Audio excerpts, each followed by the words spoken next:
You're listening to Stand Tall and Own It, the podcast for high-performing female leaders who are ready to make an impact by discovering the safety that comes from understanding their own value and exercising their own authority.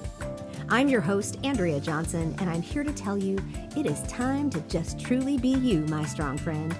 It's time to stand tall and own it. Hey there, welcome back to another episode of Stand Tall and Own It. I am your host, the intentional optimist, Andrea Johnson, and you are dropping in, if you haven't paid attention, to the second episode in a series dedicated to determining and demonstrating how and where your core values can be integrated or implemented and employed in your life or business. Now, I have been blessed to have the opportunity to have multiple, we're heading into about 100 now, core values, principles, conversations, and applied them to a very wide variety of audience. And this is all through podcast interviews. Now, this process has increased my understanding. It's made me a better coach, deepened my devotion to this work, and it gives me a better understanding of how to empower you to live in a way that honors your non-negotiables. So I mentioned earlier that this is the second in a series. I'm not sure how long it will be. Right now, I for sure have 4 topics. Last episode, we looked at the question, are there core values common to different DISC personality types?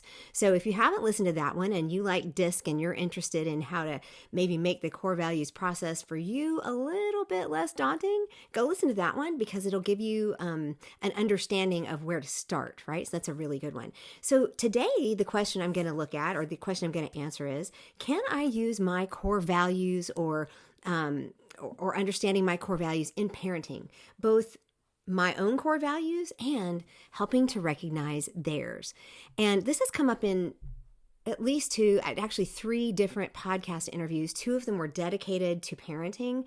One of them in a way that was something I really have no experience in, and that was with single parents and empowering single parents to make sure that they have what they need. So these questions were extremely relevant and very applicable and very helpful to them.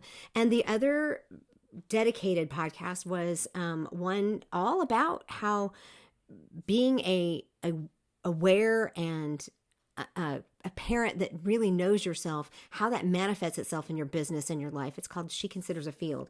The other one was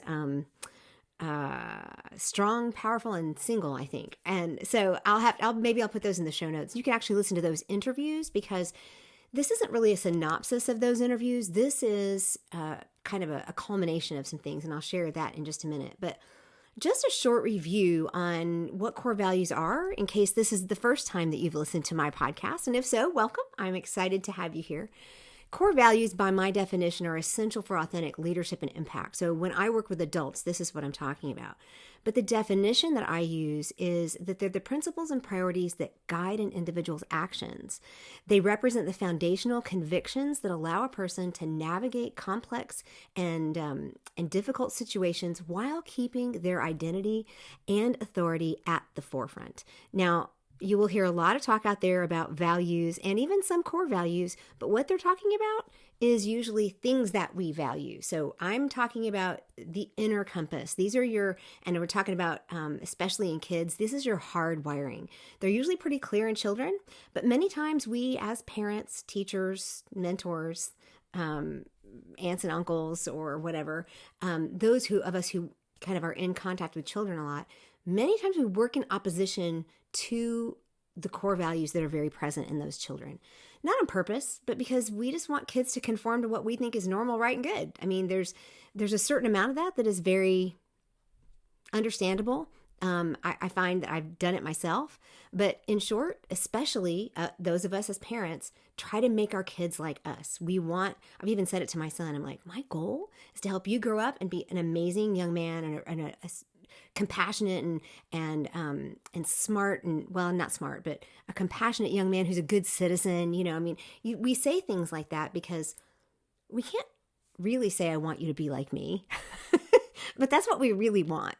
We really want our kids or the children that we work with to be like us, right? unless we're somebody that just has a really strong, confident understanding of who we are. And there are plenty of people out there that work with children on a regular basis that have that quality. Please don't get me wrong. That's why I don't work with kids. That's why I don't normally talk about kid things, because I just never considered myself to be someone who could. I just didn't consider myself good at that kind of thing. And this particular work I began, quite frankly, with myself at I joke about going all the way back to age 27 and having some governing values that I paid attention to. But really this started about, I'm going to turn 58 next week. So about 8 years ago when I turned 50. But these ideas, the processes and struggles that I came up with and I overcame while uncovering my own core values has become the basis of how I worked with others. So I started with how I worked with people who didn't understand their core values, because as adults, we've many times conformed to the world around us and we don't know what our core values are.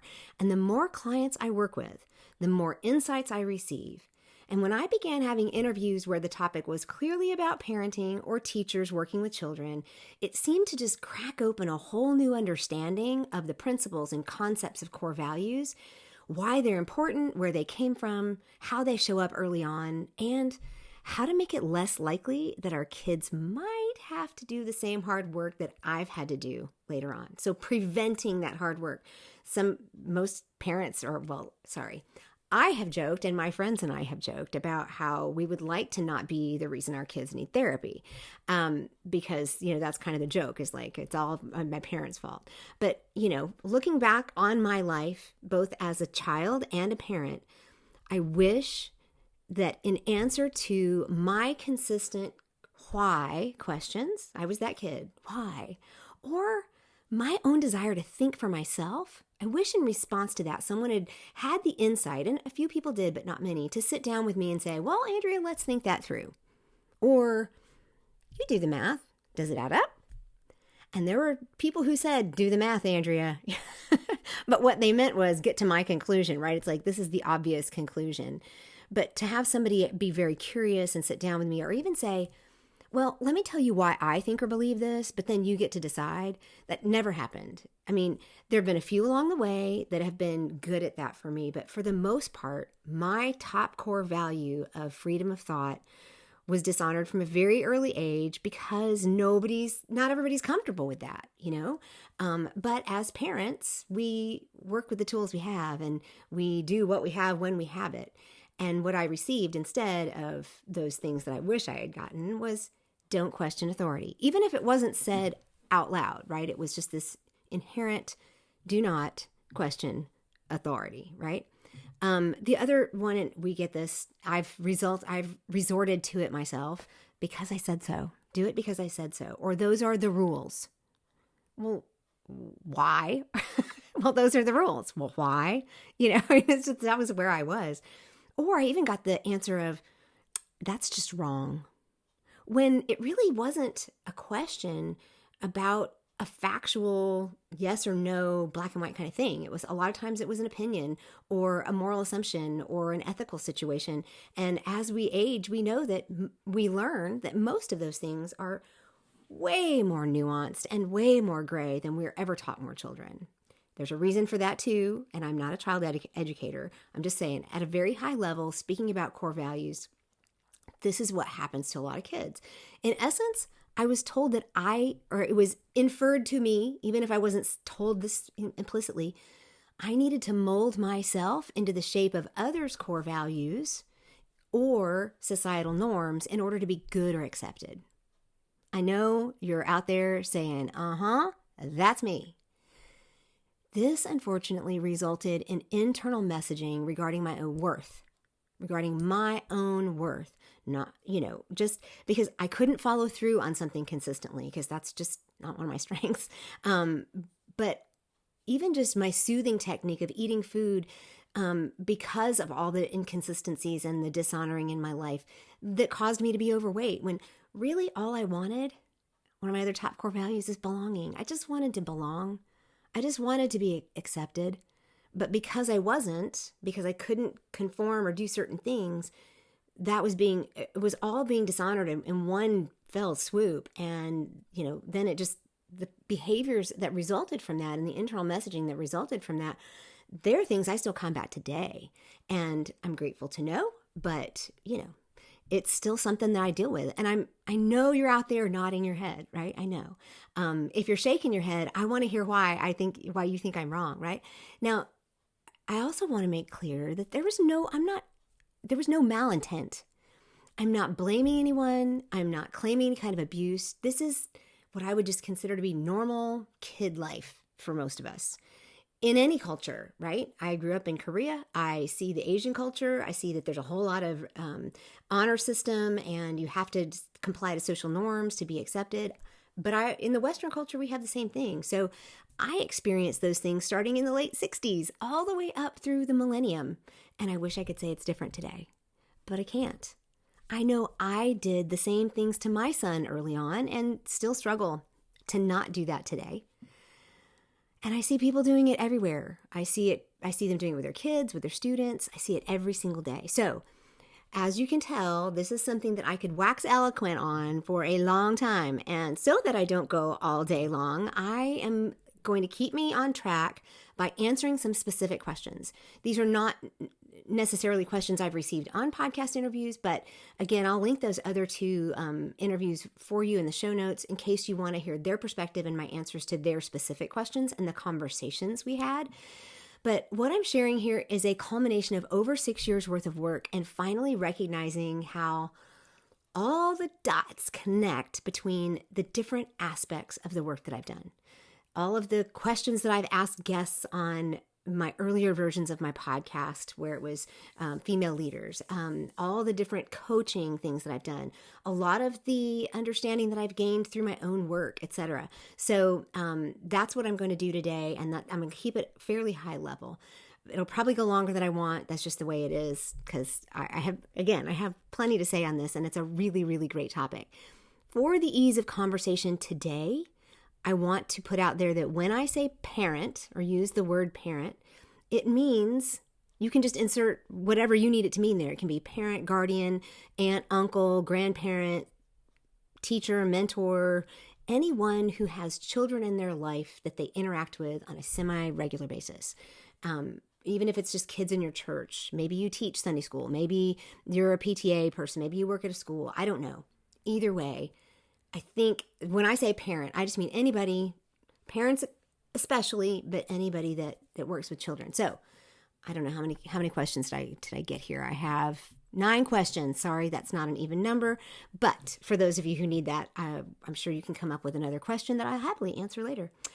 The first one is, why is it important to understand your own core values as a parent? And to me, this is the work I do daily, right?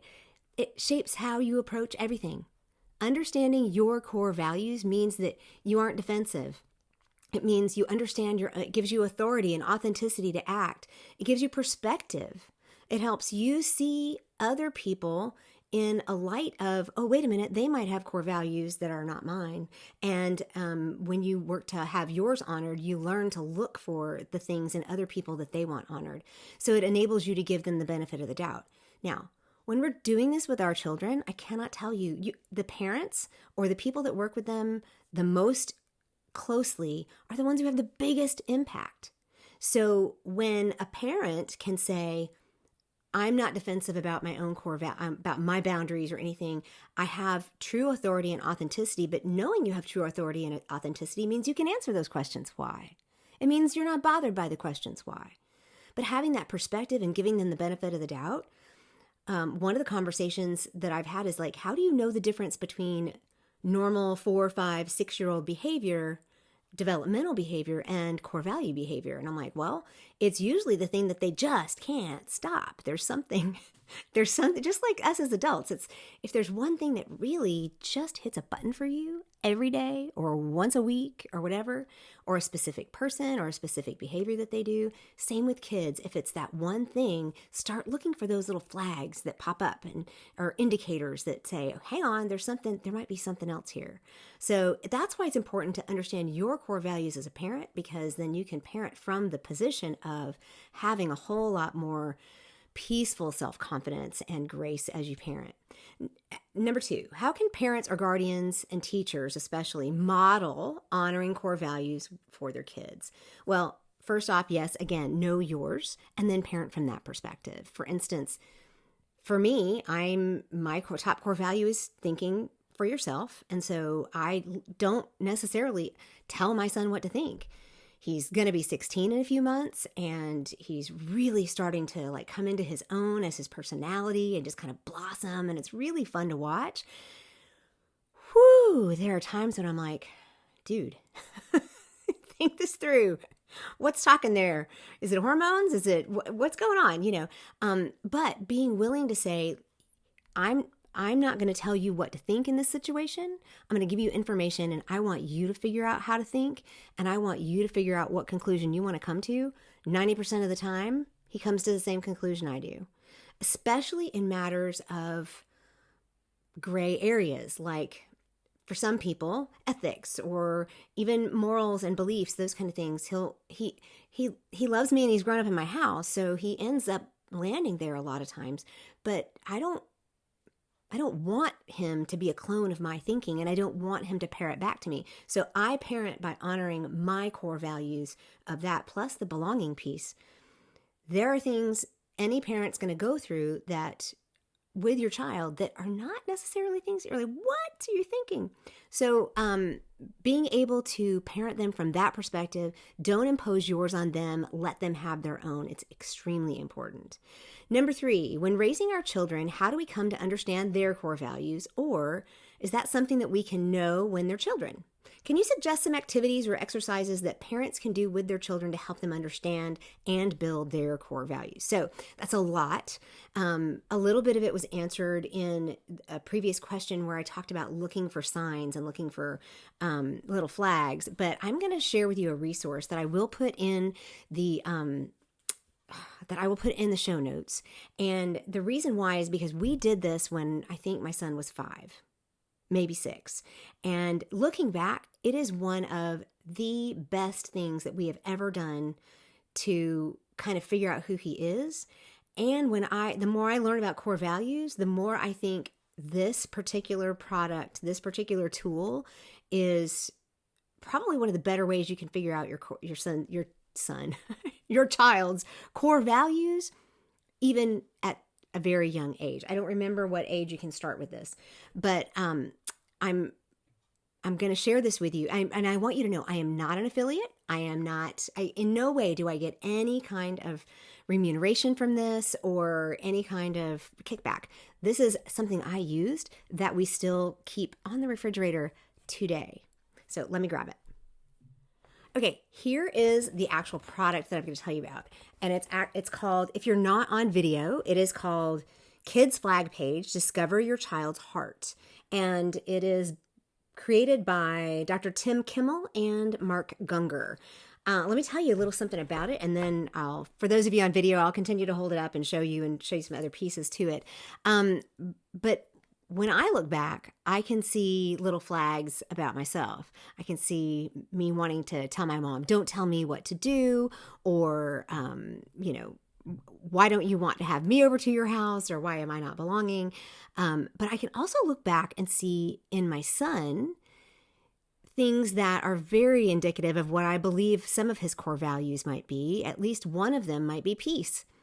He's always reacted extremely strongly to any form of yelling. And I mean, like, don't even use all caps with him in text messaging. Because if you remember, core values are intangible, or maybe you don't know this, right? So remember this, core values are intangible but have documentable effects. So when they're dishonored, we react to that. There's something that's documentable about how we react. They're inherent. They are your internal compass. They are the way you're wired. As Dr. Tim Kimmel and Mark Gungor put it, it's like understanding your heart. This is your heart. They are inspirational. They motivate you. They bring you joy. They make you cry. All of that stuff. And they are invested. They are present in your life and relationship. So they're intangible, inherent, inspirational, and invested. All of those things show up in our children. And this particular product, I don't remember why we got it. So I'm going to give you another caveat here, or just a point of information. This is actually from a ministry. Sorry, I don't want to make a big loud noise because there's stuff inside the box still. It's from a ministry called Family Matters, and it's about building grace-based relationships. So it is from a Christian ministry. So it is from a Christian perspective, and many of the words they use are Christian. They back up a lot of their statements with some scripture passages from the Bible. If that's not your bag, we can probably find you something that would be similar to this to help you find it out. This is literally something that I had on my refrigerator that I've had up there for almost 10 years. So that's why I understand it. It says ages 3 to 12. Right? So people to ask me, when can I start doing disc on my kids? You can't start doing disc until they're at least 10. So this is way earlier, and that's one of the reasons why we chose this. But it says, consider this the operating manual that should have come with each one of your kids but didn't, okay? So the way they do this is they divide it up into like 4 main countries in the world. And you can see this here on the screen. If you're on YouTube, there are control country, fun country, perfect country, and peace country. When I look at this as a disc consultant, it looks very much like disc coloring and a little bit like disc wiring. So this is going to give you an idea. But the other thing they do is they help you come up with a scorecard, but you choose. Right? You have cards that you lay out on the table. They pick up words. This is very much like a core values exercise. You pick up words, they pick up words that they say, this is important to me, or I like this one. And especially with small kids, it's, I like that, right? And then what you do is you add them up and you see how many you have. And then you end up with what they call a home country, an adopted country, and then your favorite activity or the thing that really brings you joy. So then what you do is you place them on a flag page, and it has these things on them so you can see this flag page. Keep in mind, these, if you're not looking at the video, these are all faded because, again, they've been on my refrigerator for 10 years. They used to be this orange and green, and now they're like pink and blue and purple. But for instance, when my son did his, he filled out his own, he put his own name on there, even with the, I never even noticed the back. It has this on it. See, it hangs on my refrigerator, so I didn't know it had like a pseudo Superman thing on the back. But he chose, and you can, on the video, you can actually see these. His home country is fun country. And fun country is a little bit like a disc eye. But his adopted country is peace country, meaning that's a big deal for him. He needs peace. He needs it to be quiet. He needs, I would get so frustrated with him, and I violated that desire for peace in him so many times. I slammed doors till pictures fell off the walls. That is not a beautiful parenting moment. I'm just telling you, that's who I was. But his favorite activity is making people feel great.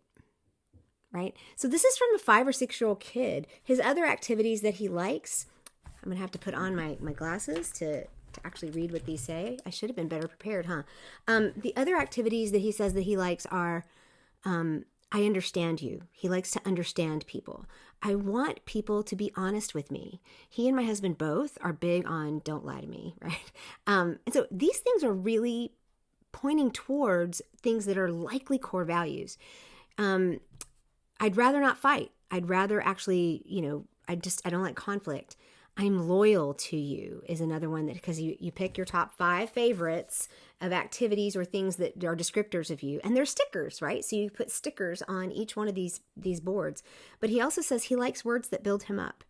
And so in response to that one especially, my husband found a song. I'm not going to sing it for you, but it basically says something to the effect of, I'm going to find ways to celebrate you. And he would sing it to my son in the car. And Nate just thought that was really cool. But this was Nathan's page. And being able to see, I don't know why recognizing peace country was a big deal for him, why that didn't register with me. Part of it was my own lack of awareness and my own lack of understanding. But for instance, you can, if here's moms and dads, if you're on video, you can see the yellow country is fun country. All three of us have fun country in there. But for my husband and me, for my husband and my son, fun country is their number one. It's their home country. And then for me and my husband, we both have perfect country in there. Well, my son's is peace, right? So for us to need everything to be perfect, for him creates conflict. So there's just a lot of information here that will help you understand your kids, and will also help you understand even your own. Maybe it's a good way to start with your own. My husband also had things like his favorite activity or his favorite thing about himself was he liked to make people laugh. And things like, I want to think about it, or I'm all neat and tidy. This is Dad's page. Mom's page included my very best favorite thing is I like to wonder about everything. And if you know anything about my work here, one of my top things is wonder. It's like, and that is, when you go into Working Genius, that is my top skill. I am a wonder person. So I actually did know that 10 years ago. I just didn't realize how it was going to play out and how it shows up in my life.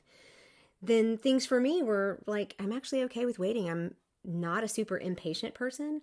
I have an eye for art. I'm neat and tidy. I'm one of a kind. I'm unique. And I think everything is possible. These are things that as a family, and I told my husband, I said, oh my gosh, we have to revisit this stuff. Because this particular game comes with, I don't know how many kids you can do this with. It's got an instruction booklet. You can actually go online and print out some things that are great about each person and then it comes with a game board. So there's online resources as well. It comes with stickers for each family member, and it comes with how many more cards? I don't know. I think maybe 4 or 5 cards, but you can buy extra cards if you have multiple, more than just 1 or 2 children.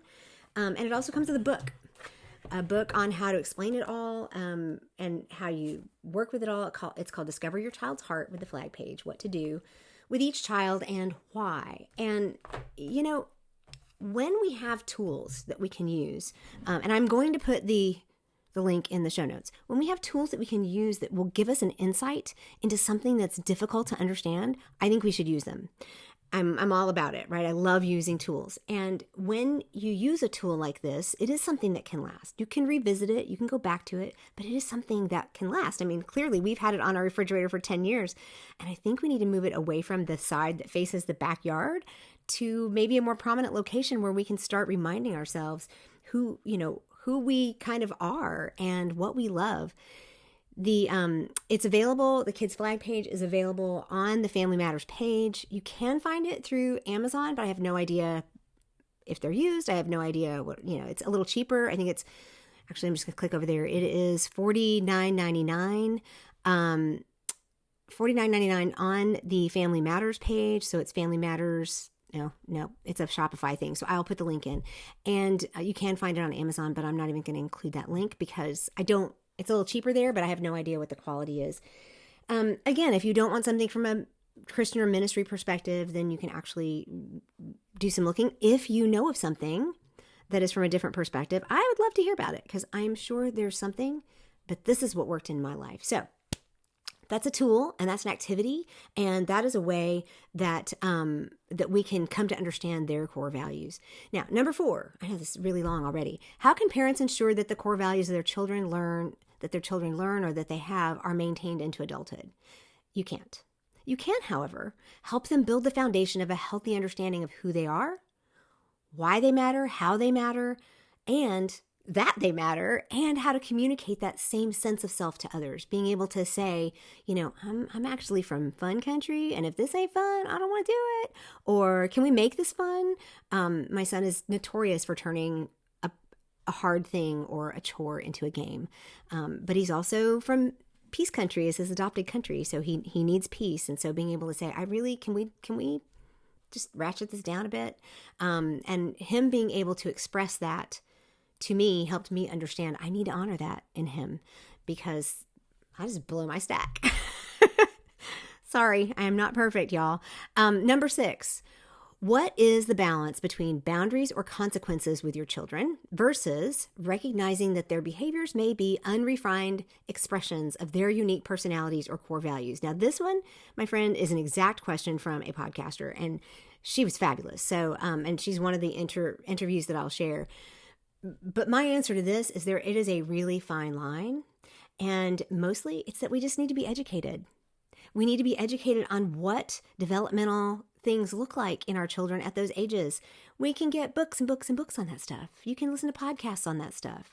It is imperative that parents understand where their children are this is my own opinion.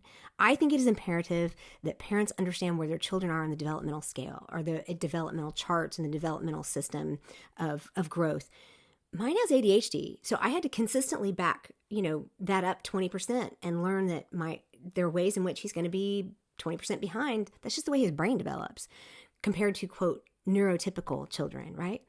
However, wisdom is extremely important here, and you've got to pay close attention. You have to be curious about your kids. You have to ask why. You have to be willing to do something like a flag page or some other kind of activity to make it very tangible and real what you're looking for in how to parent your children. Number 7, how can parents address conflicting core values within a family or community setting? Now, I'm all about honoring. I don't use the word alignment. I use the word honor because I think that is how we manage to do it for ourselves and how we can do that in a group setting. Whenever I work with teams, this is exactly the same conversation. But recognizing that each of us is valuable and that our core values need to be honored in order to feel validated, accepted, and part of the family or community is top notch. That is the top thing. It is extremely important. But also, just remember that with maturity, some things just come with time. Learning to honor others' core values is the best application of what John Maxwell calls the platinum rule, that basically says treat others better than you would expect them to treat you. So it's one thing to teach our kids to do to others how we want them to do to us, but the platinum rule is do to others as they want done to them. And as we teach our kids how to have an others-focused mindset while still honoring our own core values, I think we'll accomplish that purpose. I am not the authority here. These are just my opinions. Number 8, what role do community and extracurricular activities play in reinforcing core values? Well, if you have a child that has different core values that are sometimes that might need reinforcing, find activities where their core values are going to be honored or even celebrated. Ones that might need reinforcing are things like altruism. When I see a kid on the news whose parents totally got that this kid has this love of giving back and making sure all good things happen for other people, play to that, right? But inventiveness is another one where that's not always celebrated in kids. Compassion is not always celebrated in kids. And sometimes these are seen as weaknesses in our society. So when you look into the communities that you participate in as a family, this is just another answer to give here, is that do any of the actions, beliefs, or systems in those communities dishonor or seem to be in conflict with what appears to be your child's core values? If so, I would challenge you to start paying attention to that and ask yourself, do we need to stay in this situation? Could we find a different community that might work better with my kids' core values? For somebody like me with a think for myself but yet need to belong, being in certain communities is very difficult for me because there are a lot of communities that tell me I'm supposed to think a certain way. Not so much anymore, and at my age I get to say so. And the final question that I'm going to answer here today, this was not brief. If you're still around, it means you really, really, really want these answers. But the 9th question is, what is something you wish you'd known as a wife, a mother, or a woman of faith, or just anybody dealing with children when you were younger, either as a child or as a young adult, that you could share with people?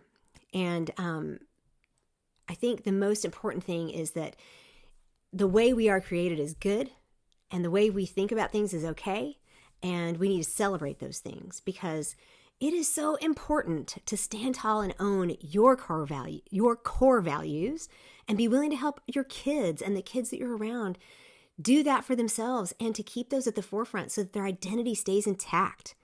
So many women that I work with and so many of my clients have lost their identity and have to come back to it. That was my journey. And I would love to help you figure out how to do this with your kids so that it doesn't become a thing they have to come back to. Producing a better tomorrow, which I think we're all interested in, means we invest in the kids. This is an important conversation. So what about you, right? When you stand tall and own your non-negotiables, you are freed up to give others grace, to parent or teach or lead the children in your life in a beautiful way that will help them grow into the amazing humans they are created to be. Not a mini-me, not a clone, but the person they are supposed to be. So I'm super curious, did this help you? Was this a conversation that you needed to have? Did it bring up more questions? Did I miss one? Did it spark something? Did I say something you thought, oh, wait a minute, what about this? Let me know. Ask me. Let me know how you will use this information today in your life. Of course, you can DM me or email me at Andrea@theintentionaloptimist and let me know. But I want to know if you're more or less likely to dive in and discover your own core values based on this conversation. The statistics of the number of parents who are diagnosed with ADHD once their children become diagnosed with ADHD is huge. It is very, very, very, very high. I don't have it in front of me, but it's just a great example of sometimes we will discover something in our children or go to bat for something with our kids or figure out something for our kids and then realize, oh my goodness, this is something that I never dealt with in my own life. And then we do. So did this conversation about how we use core values, understanding and honoring in our parenting and working with our children, does this make you more likely to dive in and discover or not? So let me know. Of course, DM me, Instagram, LinkedIn @theintentionaloptimist, email me, Andrea@theintentionaloptimist. This will come through on my newsletter, so you can just hit reply. And of course, while I'm thinking about it, if you're watching this on YouTube, please like and follow and subscribe and share this with a friend. Do you have a friend who's really struggling with a specific situation with their kid? And maybe this could help. I would love it if you would rate the show, give us a review. That'll help me. And when you do that, you're not going to miss any of the amazing upcoming episodes. So it is time, of course, to stand tall and own it, but it is time to be the leader you're created to be and foster the leaders of tomorrow. Until next time.